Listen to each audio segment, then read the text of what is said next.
ദൈവനാമത്തിന് നന്ദിയോടെ സ്തോത്രം ചെയ്യുന്നു. വീണ്ടും ഈ വൈകാറായ വേളയിൽ ഒരു പ്രാവശ്യം കൂടെ നിങ്ങളുടെ എല്ലാവരുടെയും മുമ്പാകെ വരുവാൻ സ്വർഗത്തെ ദൈവം എന്നെ സഹായിച്ചത് ഞാൻ ദൈവത്തെ നന്ദിയോടെ സ്തോത്രം ചെയ്യുന്നു. നാം എല്ലാവരും ഇന്ന് സ്വാതന്ത്ര്യദിനം ആഘോഷിക്കുകയാണ്.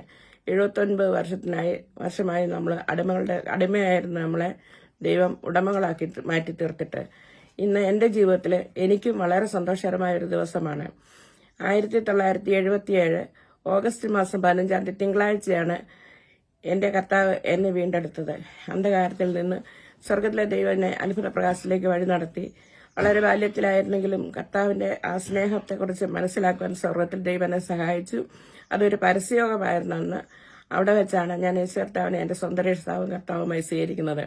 ഈ വിവരം എൻ്റെ പിതാവിനോട് ഞാൻ പറഞ്ഞപ്പോൾ എന്നോട് പറഞ്ഞത്, എന്റെ മക്കൾ സത്യത്തിൽ നടക്കുന്നതെന്ന് കേൾക്കുന്നതിനേക്കാൾ വലിയ സന്തോഷമില്ല എന്ന് യോഹന്നാന്റെ ലേഖനം 3-ാം അധ്യായത്തിന്റെ 4-ാമത്തെ വാക്യത്തിൽ പറയുന്നു. ഈ വാക്യമാണ് എൻ്റെ പിതാവ് എനിക്ക് പറഞ്ഞത്.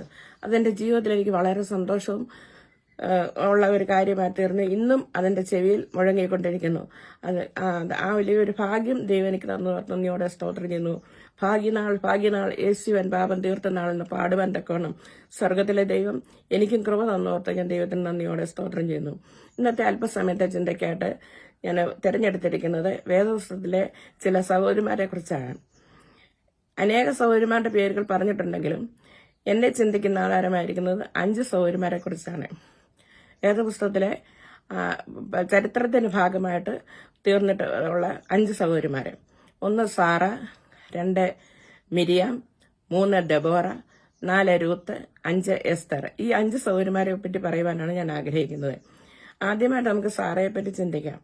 വാർദ്ധക്യത്തിന്റെ എല്ലാ ക്ഷീണത്തിലും ദൈവം ചെയ്യാൻ പറഞ്ഞിരുന്ന, ദൈവം കൊടുക്കാമെന്ന് കൽപ്പിച്ചിരുന്ന അല്ലെ പറഞ്ഞിരുന്ന ആ കാര്യം വിശ്വാസത്തോടെ അത് കാത്തിരുന്ന് കാണുവാൻ, ചെയ്യുവാൻ തക്കവണ്ണം, കേൾക്കുവാൻ തക്കവണ്ണം, വിശ്വാസത്തോടെ അതിനെ മുൻ നോക്കുവാൻ തക്കവണ്ണം സ്വർഗത്തിലെ ദൈവം സാറയെ സഹായിച്ചു. വാർദ്ധക്യത്തിന്റെ എല്ലാ ക്ഷീണവും ഉണ്ടായിരുന്നു. എന്നാൽ ആ സമയത്തും ഒരു കുഞ്ഞിന് വേണ്ടി അവർക്ക് വാഗ്ദത്തം ഉണ്ടായിരുന്നു. ആ വാഗ്ദത്തത്തെ പ്രാപിക്കുവാൻ തക്കവണ്ണം വിശ്വാസത്തോടെ അത് കാത്തിരുന്നു എന്നുള്ളത് വലിയ സന്തോഷകരമായ ഒരു കാര്യമാണ്. സാറയ്ക്ക് സംബന്ധിച്ചോളം ശരീരത്തിന്റെ ക്ഷീണാവസ്ഥയൊന്നും വകവെക്കാതെ ഒരു കുഞ്ഞിന് ജന്മം നൽകാൻ തക്കവണ്ണം ദൈവം അവളെ ബലപ്പെടുത്തി. അതവളുടെ വിശ്വാസത്തിന്റെ കാഴ്ചപ്പാടായിരുന്നു. കാരണം ദൈവമാണ് പറഞ്ഞത് നിനക്ക് സന്തതികളെ തരാമെന്ന്. ആ ദൈവത്തിൽ സാറ പൂർണ്ണമായി വിശ്വസിച്ചായിട്ട് നമുക്കവിടെ കാണാനായിട്ട് കഴിയുന്നത്. അതൊരു ഭാഗ്യകരമായ ഒരു കാര്യമല്ലേ? നമ്മുടെ ജീവിതത്തിൽ നമുക്കും ദൈവം തരുന്ന ദൈവം വാഗ്ദത്തം ചെയ്തിട്ടുണ്ടെങ്കിൽ അത് നിവർത്തിക്കാൻ മതിയായവനാണെന്ന് വിശ്വസിക്കുവാനുള്ള ഒരു കൃപയുണ്ടാകുന്നത് വളരെ നല്ല കാര്യമാണ്. രണ്ടാമതായിട്ട് നമുക്ക് കാണാൻ കഴിയുന്നത് മിരിയാമിനെ കുറിച്ചാണ്.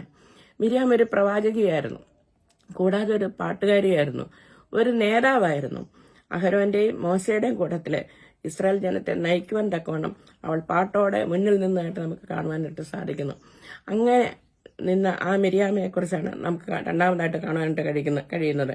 അവളുടെ ഈ മരുഭൂമി യാത്രയിൽ പാട്ടോടെ ദൈവത്തെ മഹത്വപ്പെടുത്തുക എന്ന് പറയുന്നത് ഇച്ചിരി ബുദ്ധിമുട്ടുള്ള ഒരു കാര്യമാണ്. എന്തെങ്കിലും പ്രയാസങ്ങൾ വരുമ്പോൾ മനുഷ്യരായ നാം പെട്ടെന്ന് തളർന്നു പോകാറുണ്ട്, ക്ഷീണിച്ചു പോകാറുണ്ട്, നിരാശപ്പെട്ടു പോകാറുണ്ട്. എന്നാൽ അവിടെ പാട്ടുപാടി ദൈവത്തെ മഹത്വപ്പെടുത്തുവാൻ കഴിയുന്നത് ഒരു വലിയ ഭാഗ്യമാണ്. അങ്ങനെ ആ ഭാഗ്യം മിരിയാമിനുണ്ടായിരുന്നു. അവൾ പാട്ടോടുകൂടെ യോർദാൻ കടന്നായിട്ട് നമുക്ക് വായിക്കാൻ കഴിയുന്നു. ആ ജനത്തെ മുഴുവൻ പാട്ടോടെ മിരിയാം തപ്പിനോടും കിന്നരത്തോടും കൂടെ പാട്ടുപാടി ഇസ്രായേൽ ജനവുമായി മുന്നോട്ട് പോകുന്നതായിട്ട് കാഴ്ചയാണ് നമുക്ക് കാണാൻ കഴിയുന്നത്. മൂന്നാമതായിട്ട് നമുക്ക് കാണാൻ കഴിയുന്നത് ദെബോറയെ കുറിച്ചാണ്. ദെബോറ ഒരു ന്യായാധിപതിയായിരുന്നു, കൂടാതെ ധൈര്യശാലിയായ ഒരു ന്യായാധിപതിയായിരുന്നു. ഒരു ന്യായാധിപതി എന്ന നിലയിൽ തന്റെ രാജ്യത്തെ, തന്റെ ജനത്തെ സന്തോഷത്തോടെ ന്യായപാലനം ചെയ്യുവാൻ ദെബോറയ്ക്ക് സാധിച്ചു. അത് ഒരു വലിയ സന്തോഷകരമായ ഒരു കാര്യമാണ്. നാലാമതായിട്ട് നമ്മൾ വായിക്കുന്നത് രൂത്തിനെ കുറിച്ചാണ്. രൂത്തിന്റെ കാര്യം എല്ലാ സഹോദരിമാർക്കും പ്രിയപ്പെട്ടവർക്കും അറിയാവുന്നതാണ്. മോവാബി സ്ത്രീയായിരുന്ന രൂത്ത്. കൂട്ടു സഹോദരിയായിരുന്ന ഓർപ്പ അവളെ അമ്മയോട് യാത്ര പറഞ്ഞ് മാറിപ്പോയ സമയത്തും അമ്മായിയമ്മയോട് പറ്റിച്ചേർന്ന് നിന്ന് അമ്മായിയമ്മയുടെ ദൈവത്തെ മുൻ കണ്ടുകൊണ്ട് മുന്നോട്ട് പോകുവാൻ രൂത്തിന് സാധിച്ചു. അവൾ നവോമിയിൽ ഇനി ഒരു പുരുഷ ജന്മം ഉണ്ടാകുകയില്ല എന്ന് അറിഞ്ഞിട്ടും അവളോട് ചേർന്ന്, അവളുടെ ജനത്തെ എന്നോട് ചേർന്ന് ജീവനുള്ള ദൈവത്തെ ആരാധിക്കുവാൻ അവൾ മുന്നിട്ടിറങ്ങിയത് തന്നെ വലിയൊരു സംഭവമായിട്ടിരിക്കുന്നു. അവളുടെ ഭക്തി, അവിടെ ദൃഢനിശ്ചയം, ദൈവത്തിലുള്ള ഒരു വിശ്വാസം, ആശ്രയം, പ്രത്യാശ, ഇതൊക്കെയായിരുന്നു അതിന് കാരണമായിരുന്നത്. അങ്ങനെ കടന്നു വന്ന രൂത്ത് യേശു കർത്താവിന്റെ വലിയമ്മച്ചിമാരിൽ ഒരാളായി തീരുവാനുള്ള ഭാഗ്യം സ്വർഗത്തിലെ ദൈവം കൊടുത്തു. അതെത്ര വലിയ ശ്രേഷ്ഠമായ ഒരു കാര്യമാണ്. അത് അങ്ങനെയുള്ള ആ ഭാഗ്യം ലഭിച്ച രൂത്ത് മുന്നോട്ട് ജീവിച്ചതായിട്ടാണ് നമുക്ക് കാണാൻ സാധിക്കുന്നത്. നമ്മുടെയും പ്രതികൂലങ്ങളുടെ മധ്യത്തിൽ ഇങ്ങോട്ട് രൂത്തിന്റെ പശ്ചാത്തലം ഒരു കാരണവശാലും ദൈവസന്നിധിയിൽ അടുത്തവരെ യോഗ്യതയുള്ള ഉണ്ടായിരുന്നല്ല. എന്നാൽ അവിടുന്ന് തിരഞ്ഞെടുത്ത ദൈവം രൂത്തിനെ ആക്കി തീർത്തതായിട്ട് നമുക്കായിരുന്നു. നാമും ഒരു കാരണവശാലും ദൈവസന്നിധി വരുവാൻ എനിക്കൊരു യോഗ്യതയുമില്ലായിരുന്നു. എന്നാൽ സ്വർഗത്തിലെ ദൈവം എന്നെ മുൻകണ്ടു. അതാണ് ഞാൻ പറഞ്ഞത്. 1977 എന്റെ കർത്താവ് എന്നെ വീണ്ടെടുത്തു. അന്നു മുതൽ ഇന്ന് വരെയും എല്ലാ കഷ്ടങ്ങളുടെയും പ്രയാസങ്ങളുടെയും നഷ്ടങ്ങളുടെയും രോഗത്തിന്റെയും എല്ലാ അവസ്ഥയുടെയും മുമ്പിൽ ധൈര്യത്തോടെ, പ്രത്യാശയോടെ, സന്തോഷത്തോടെ നിലകൊള്ളുവാൻ സ്വർഗത്തിലെ ദൈവം എന്നെയും സഹായിച്ചുകൊണ്ടിരിക്കുന്നു. അത് എന്റെ ജീവിതത്തിലെ ഏറ്റവും വലിയൊരു ഭാഗ്യകരമായ നിമിഷമായിട്ടും ജീവിതമായിട്ടും ഞാൻ കാണുന്നു. അഞ്ചാമതായിട്ട് നമുക്ക് കാണാൻ സാധിക്കുന്ന എസ്തറിനെ കുറിച്ചാണ്. എസ്തറിനെ സംബന്ധിച്ചിടത്തോളം എസ്തർ ഒരു മാതാപിതാക്കൾ ബാല്യത്തിൽ മരിച്ചുപോയി അനാഥ പെൺകുട്ടിയായിട്ട് അമ്മാവിന്റെ കൈക്കീഴിൽ വളർന്നതായിട്ടാണ് നാം കാണുന്നത്. എന്നാൽ എസ്തർ ഒരു വലിയ ജാതിയെ, തന്റെ ജാതിയെ, ഇസ്രായേൽ ജനത്തെ രക്ഷിക്കുവാനായിട്ടുള്ള ഒരു മാർഗമായിട്ട് അവിടെ നിന്നായിട്ട്, രക്ഷകയായിട്ട് അവിടെ നിന്നായിട്ടാണ് നമുക്ക് കാണാൻ സാധിക്കുന്നത്. ധൈര്യത്തോടെ അവൾ രാജാവിന്റെ മുമ്പാകെ ചെന്നു. ആ രാജാവ് അവളുടെ നേരെ ചെങ്കോൽ നീട്ടുകയും അവളുടെ ആവശ്യം രാജാവിനെ അറിയിക്കുകയും രാജാവ് അത് ചെയ്തു കൊടുക്കുകയും ചെയ്തതായിട്ട് നമുക്ക് തിരുവനന്തപുരത്ത് വായിക്കാൻ സാധിക്കുന്നു. നല്ല ധൈര്യം ഉണ്ടായിരുന്നു, നല്ല നിശ്ചയം ഉണ്ടായിരുന്നു. രാജാവ് അത് ചെയ്യും, എന്റെ ജനത്തിനൊരു വിടുതലാകും എന്നുള്ള ധൈര്യത്തോടെ, പ്രാർത്ഥനയോടെ, എസ്തറിനെ സംബന്ധിച്ചോളം പ്രാർത്ഥിക്കുന്ന ഒരു സഹോദരിയായിരുന്നു. പ്രാർത്ഥനയോടെയാണ് അവൾ ആ കാര്യം ചെയ്തത്. നമ്മുടെയും ജീവിതത്തിൽ സഹോദരിമാരെ ഈ പ്രതിസന്ധികളൊക്കെയും വരുമ്പോൾ പ്രാർത്ഥിക്കുക എന്നുള്ളത് ഒരു വലിയ കാര്യമാണ്. അനേകം മണിക്കൂറുകൾ മുട്ടന്മേൽ നിൽക്കുന്ന പ്രിയപ്പെട്ടവരെ നമുക്ക് കാണാനായിട്ട് കഴിയും. നമ്മുടെ ആവശ്യങ്ങൾ സ്തോത്രത്തോടെ ദൈവസന്നിധിയിൽ മുട്ടുകുത്തി പ്രാർത്ഥിച്ചാൽ നമ്മളെ ഒരിക്കലും നമ്മുടെ ഒരു തുള്ളി കണ്ണുനീര് പോലും വെറുതെ ആയി പോകത്തില്ല. ദൈവം അതിന് പ്രതിഫലം തരുമെന്നുള്ളതിന് യാതൊരു സംശയമില്ല. എന്റെ ജീവിതത്തിൽ ഞാൻ അനുഭവപ്പെട്ട, ഞാനെല്ലാം എന്റെ ജീവിതത്തോട് ചേർത്താണ് പറയുന്നത്. എന്റെ ജീവിതത്തിൽ പ്രതിസന്ധികൾ ധാരാളം വന്നു, പ്രതികൂലങ്ങൾ വന്നു, മരണനിലയും താഴ്വരെ കൂടെ ഞാൻ കടന്നു പോകേണ്ടതായിട്ട് വന്നു.